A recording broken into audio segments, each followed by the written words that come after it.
தமிழகத்தில் நிலவும் சட்டம் ஒழுங்கு சீர்கேட்டை கண்டித்து தஞ்சாவூரில் அதிமுக சார்பில் கண்டன ஆர்ப்பாட்டம் நடைபெற்றது. இதற்கு சட்டமன்ற எதிர்க்கட்சியின் துணைத் தலைவரும் முன்னாள் அமைச்சருமான RB உதயகுமார் தலைமை வகித்தார். இதில் ஏராளமான அதிமுகவினர் கலந்து கொண்டனர்.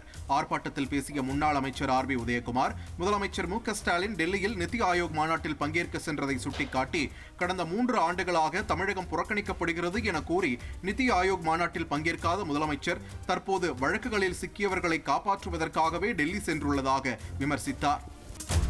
தஞ்சாவூரில் கள்ளச்சாராயத்திற்கு எதிராக பேசிய இளைஞர் தினேஷ் மீது போலி வழக்கு பதிந்து அவரது சகோதரி கீர்த்திகா தற்கொலை செய்து கொள்ள நேர்ந்தது திமுக அரசின் கொடுமை என பாஜக மாநில தலைவர் நயினார் நாகேந்திரன் குற்றம் சாட்டியுள்ளார்.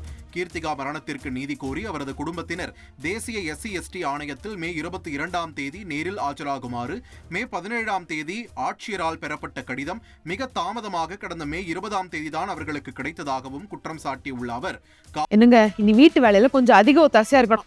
வேலை கிடைச்சிட்டா? வேலையா? நான் பாஸ் ஆகணும்னு நினைக்கிறேன். எப்படி? பாஸ் வாலா. Be the pass. காவல்துறையின் திட்டமிட்ட சதி என்று சந்தேகம் எழுவதாக கூறியுள்ளார்.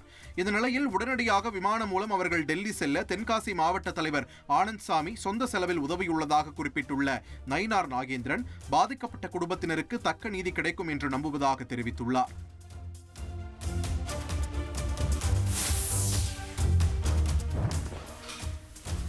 ரவுடிகள் மீதான நடவடிக்கைகளை தீவிரப்படுத்துமாறு காவலர்களுக்கு DGP சங்கர் ஜிவால் அறிவுறுத்தியுள்ளார். கோவை மாநகர காவல்துறை சார்பில் காவலர்களுக்கான கவுன்சிலிங் தொடர்பான மகிழ்ச்சி என்ற நிகழ்ச்சியின் தொடக்க விழா நடைபெறவுள்ளது.